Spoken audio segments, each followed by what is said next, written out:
When pigs fly is an idiom that's pretty commonly used in English. When do we use when pigs fly? It means something that will never happen, or something that is so unlikely that pigs will fly first before it can happen. And of course, we all know that pigs are probably the least likely animal to be flying at any time in the near future. So when pigs fly is used to mean something that will never happen. For example, I'll drink Pepsi when pigs fly. Now, I don't drink a lot of soda anyway, but when I do, it certainly is not Pepsi. It'll be Coca-Cola or maybe some Sprite or root beer, but certainly not going to be Pepsi. I can't stand Pepsi. So I could say, I'll drink Pepsi when pigs fly, or I'll drink coffee when pigs fly. I don't like coffee either. So, we'll do these things. We'll never do them. Again, pigs will fly first before I drink a can of Pepsi. So we would say, I'll drink Pepsi when pigs fly. Okay. Or, I will work at that school again when pigs fly. Have you ever worked at a place that you hated it so much that when you leave, you say you'll never ever go there again?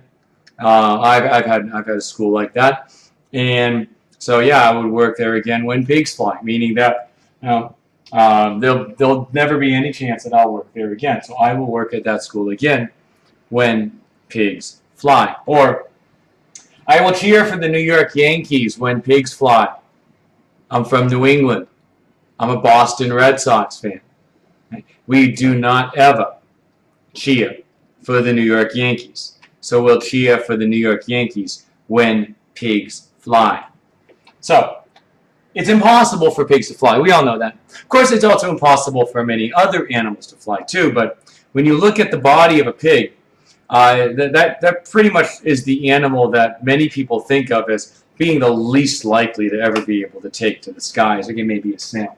But this phrase dates back to the early 1600s, probably 1616, maybe a little bit before, because the first recorded use in writing goes back to 1616. Of course, it was probably used in conversation and speech for some time before that, though it is impossible to determine how far before 1616. But the first documented use of when pigs fly is 1616. And it's perhaps because some writers at the time were saying that pigs flew with their tails in front of them.